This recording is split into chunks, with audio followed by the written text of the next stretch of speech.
around the association in 30 minutes.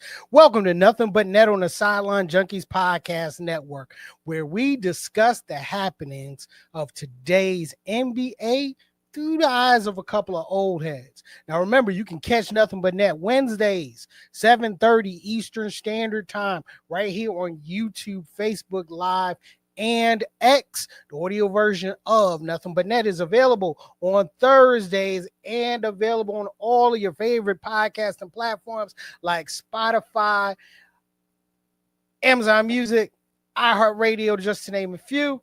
And make sure that you are subscribing to the Sideline Junkies Podcast Network on all of our social media platforms. Hey, yo, that man over there is the Midnight Rider. I am C. Perry II. And with all of that being said, yo, bro, let's jump it up. Let's go. Let's tip it off, baby. Yo, this was All-Star Weekend. Yes, sir. This past weekend. And I'll say it was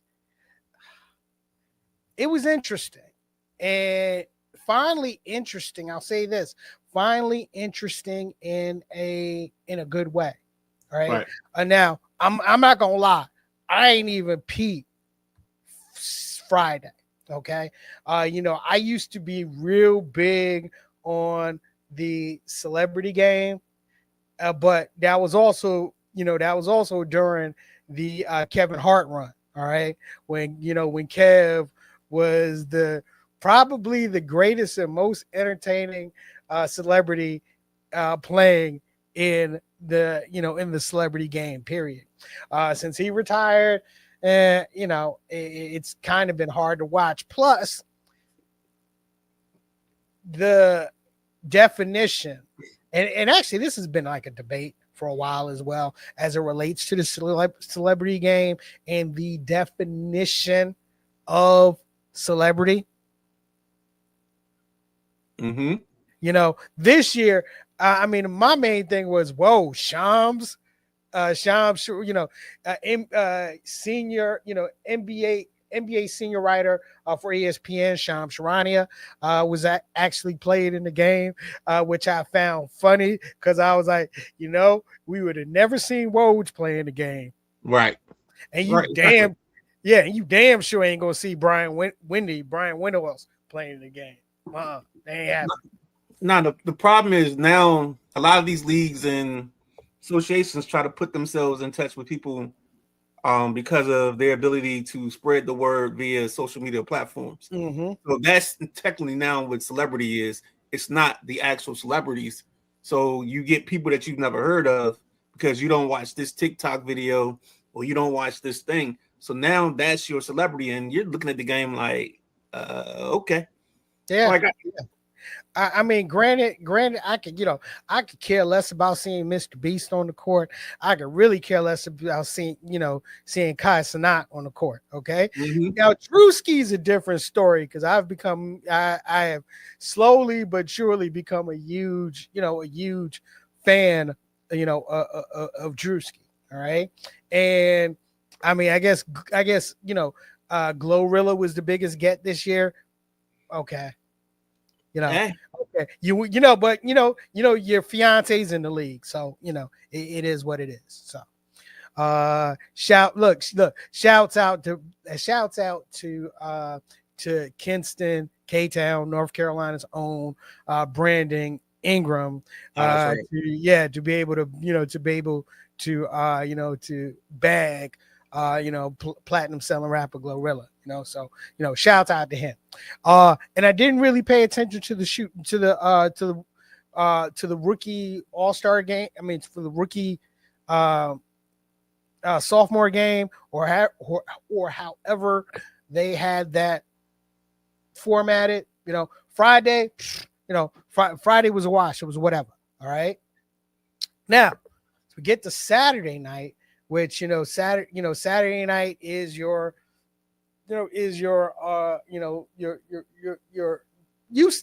Saturday night used to be the headline. Used to be. I used to get in so much trouble on a Saturday night during late 90s, early 2000s when it came to like dating around Valentine's Day and where we going out. And like I had to go to a place where, you know, we didn't have to sit at the bar, but they had to have a TV somewhere. Exactly. You know, just so you can catch a glimpse of it, and then you'd be back in, you know, your house or wherever you were staying, so you could watch the dunk contest. Or you just didn't go out. You just, hey, you know what you got yourself into. So exactly. you know, But you know, look, this year's was. Yeah, I mean, look, it was all right. I mean, you had the team shooting stars competition that was, you know, won by my beloved team Knicks with with all-star Jalen Brunson, all-star Karl Anthony Towns, legendary Knicks all-star Allen Houston, and of course Rick Brunson, helping him out. So he was the designated passer, probably. He was exactly. He was the designated passer.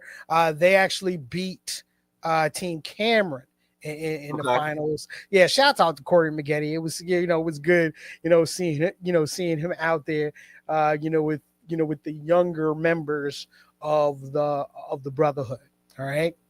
Then of course we had the 3-point, the 3-point contest where Damian Lillard, who of course is out for the season, with the ACL tear, back in Portland, and he won his third 3-point shootout championship, defeating Devin Booker.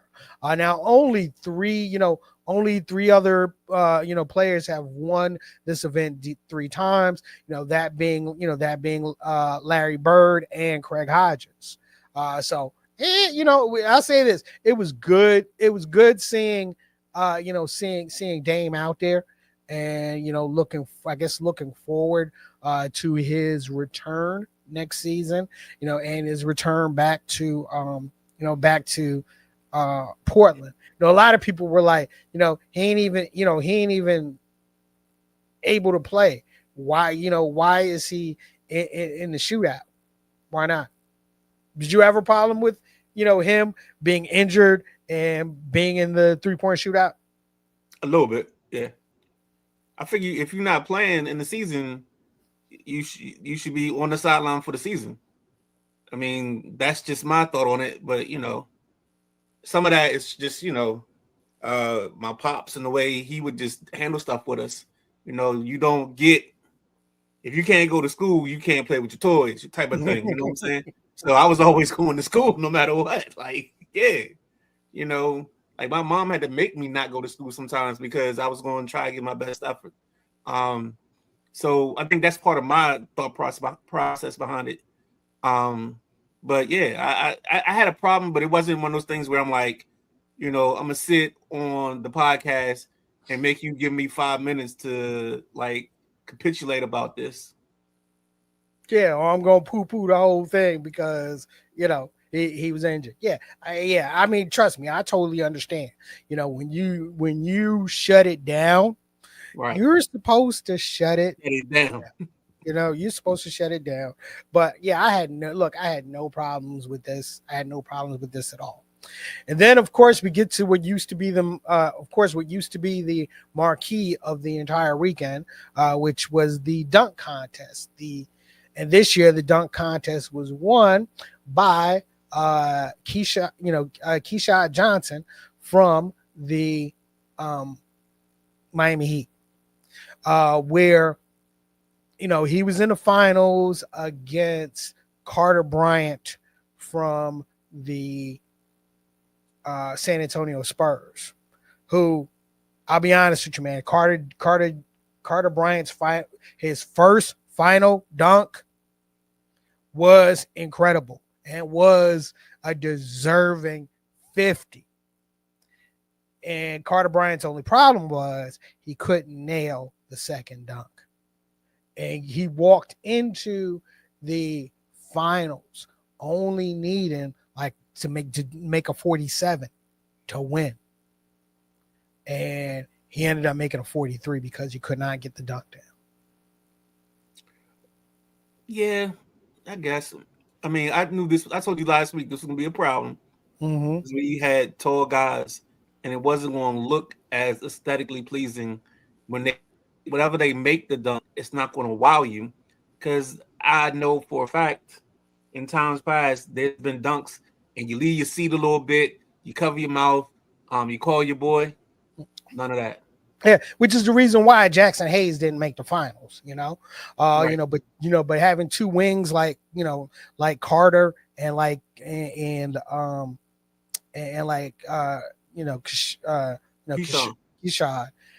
it was perfect. I was kind of expecting something. Look, man, Kashad is from the Bay.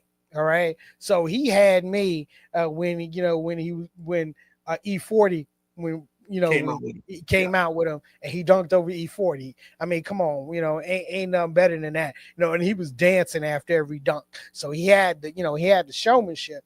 However, that was Carter Bryant's to lose. And he did exactly that. He lost. So Saturday night went as most people thought Saturday night would go, lackluster going into Sunday's game. Right. And, we broke down the format last week where, three teams, two U.S. teams, one and the international team.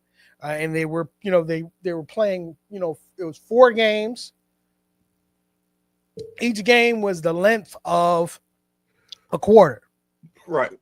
And of course, going into it, you were expecting what we've been getting in the All-Star game post-Kobe. And that's how I'm going to put it, post-Kobe. And something changed. In the first game, which was between Team World and Team Stripes, which were the younger all-stars led by Anthony Edwards and Cade Cunningham. And Victor Wembanyama set the tone for all of Sunday with that block. And then after that, they were out there playing. Not showing off, not trick shots, not being lazy, actually playing. That first game and those first 3 games, all 3 of those games were entertaining. The third game, which were the Stars team, which was the OG team with LeBron James and Kevin Durant, versus the World team, man. Kawhi Leonard scored 35 points in 12 minutes in a closely tight game. Those 3 games, you're talking about a 2-point advantage for each team. You had that second team where De'Aaron Fox hit that game-winning 3. So everyone played with heart. They were out there to actually play. Now, when we got to the 4th game, the new school versus the OGs, yeah, the new boys just ran them off the court at that point. They really just ran them off the court at that point. So that's where you had, the younger team, the Stripes, were the winners of the All-Star game with what I expected and what I was looking forward to, which is Anthony Edwards being named the most valuable valuable player. And one thing that I liked about Ant, especially during the interview afterwards, the fact that he said, when I get an opportunity to bust, to bust LeBron and bust, Right. KD, I'm gonna take it. And another thing that I really enjoyed when it was during the post game, during the post game press conference, when he said that Wemby set the tone, I followed his lead, which told me automatically the young boys, they care and they wanted to see something different. And Wemby had to be the one to lead that charge. Bro, what was your thoughts of Sunday and the energy from Sunday? No, I think everything happened the way you said it, man. I think the one thing that I loved and enjoyed was the fact that they competed. Some guys stepped back in their bag, like you said, Kawhi going for his 30 points in the quarter. And I think there's something to the pride of, even the way they broke it down intentionally and unintentionally to have the world team, the old heads, and then the new up and comers. And I think that helped the game be competitive because I knew that LeBron and them weren't going to let the young guys try to run them off the court. And I knew they weren't going to let the world team try to win because then they would have to hear about it. So it played out like I thought. I enjoyed the games. I enjoyed the whole situation. But I think the conversations around the game outside of the game were some of the things that caught my eye. Such as? There's some topics out there. Okay. Well, before we get to that, I saw this on Yahoo Sports today where, NBC, being one of the media partners, is, making a push for some additions to All-Star Weekend. One of those additions being either a one-on-one tournament or a two-on-two tournament. One-on-one tournament. Yo, Midnight Rider, where have you heard this before? I mean, it's the way it's built, it's unrivaled as to how it happens and how it comes to be. Yeah. But the two of us have been saying for a long time that this is one thing that the NBA and All-Star Weekend should borrow from Unrivaled. Because it's because especially the one, if you're able to do a one-on-one, but something, to be honest with you, 2-on-2 sounds intriguing as well. But you would do the one-on-one around the other events. So you do the first round of one-on-ones, then you do the shooting stars. Then you do the next round of one-on-ones, the semis, because I think it has to be 8. I don't think you can do 16 just because of time. I agree. Yeah, I agree. So then you do the 8, and then you come back with the 3-point.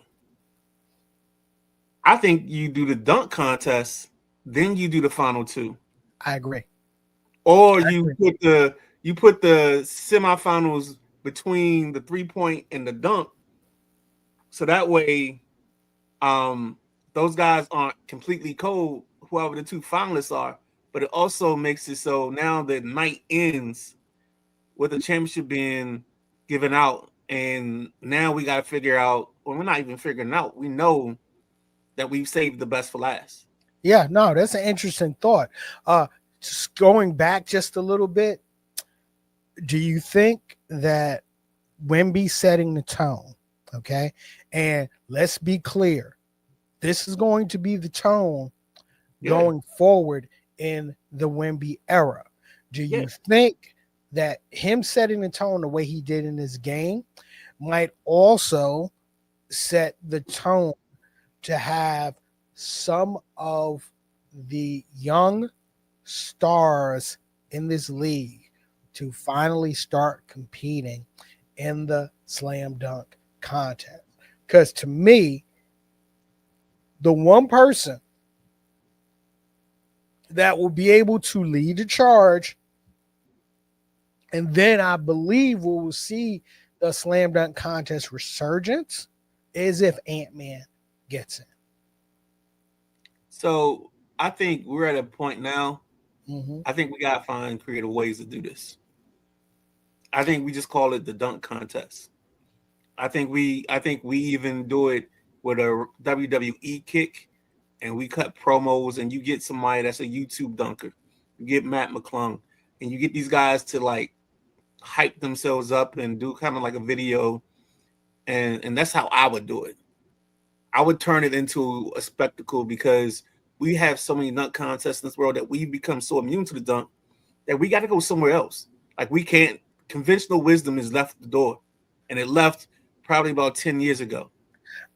I get what you're saying, but once you put a star, an actual star, or two actual stars in that slam dunk contest, it changes things. It changes everything.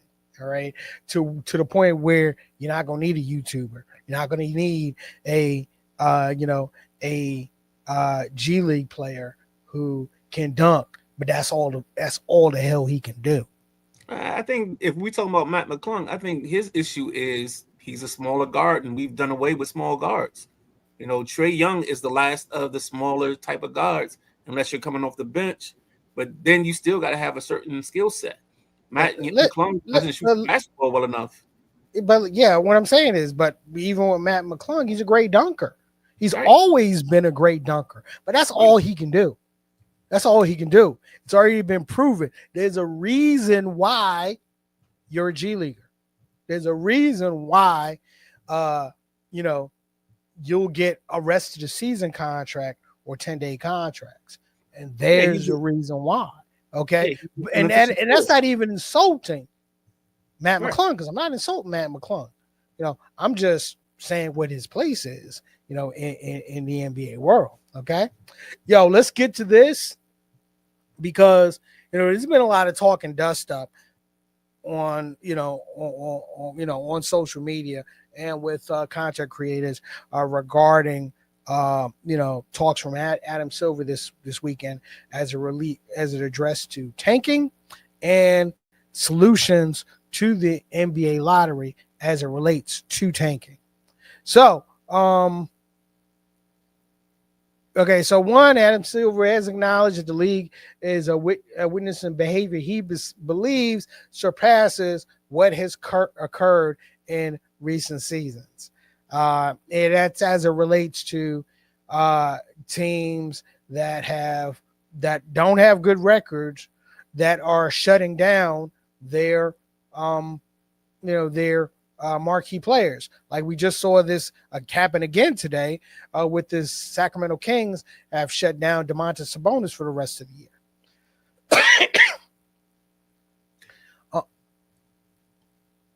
Okay. And of course, the commissioner acknowledges that the draft is there to help struggling teams rebuild and compete.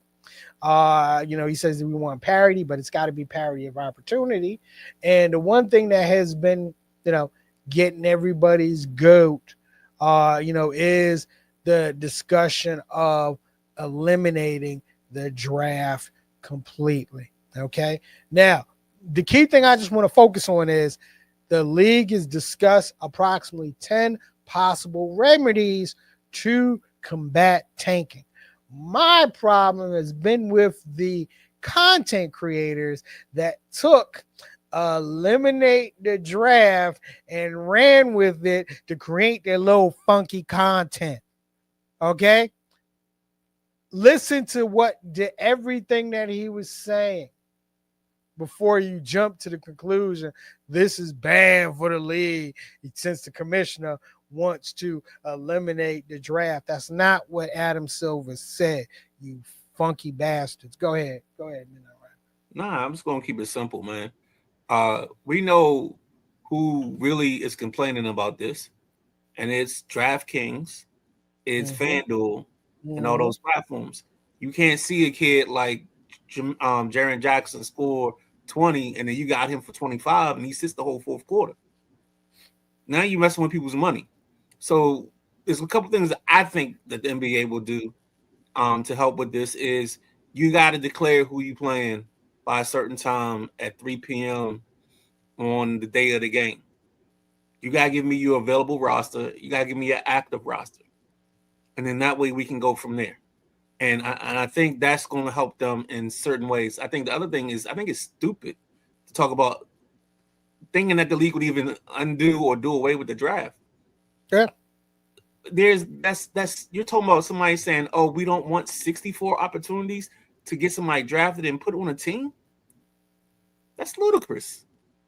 Exactly. The NBA PA will die on the cross of their beliefs and fight that tooth and nail, and you might even get a lockout.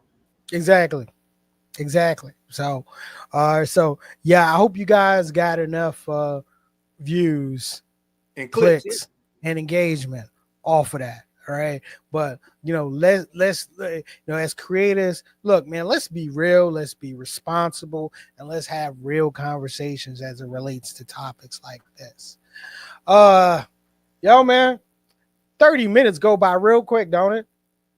Yo, I mean, we had a lot of content and we had a lot of stuff to talk about. I think we got enough for next week. Next week we come back and hit some other stuff. I think we go full format, starting with this and hit the next 30. Scores be damned. I mean, we can run the score somewhere or we'll look. We'll make that decision. Yeah. We can make that decision on the fly. That's the beautiful thing, about Nothing But Net. Once again, we take you across the association in 30 minutes. We might talk about the scores and we might not talk about the scores, but we definitely going to talk about the storylines that are going on in today's NBA through the eyes of a couple of old heads. Don't forget, you can catch Nothing But Net Wednesday, 7:30 Eastern Standard Time, right here on YouTube, Facebook Live, and X. The audio version of Nothing But Net available on all your favorite podcasts and platforms on Thursdays. And make sure you are subscribing to the Sideline Junkies Podcast Network for Midnight Rider. You are. Where am I? Oh yeah, I'm C. Perry II. Look, guys, until next week. Swish. Fall back, baby.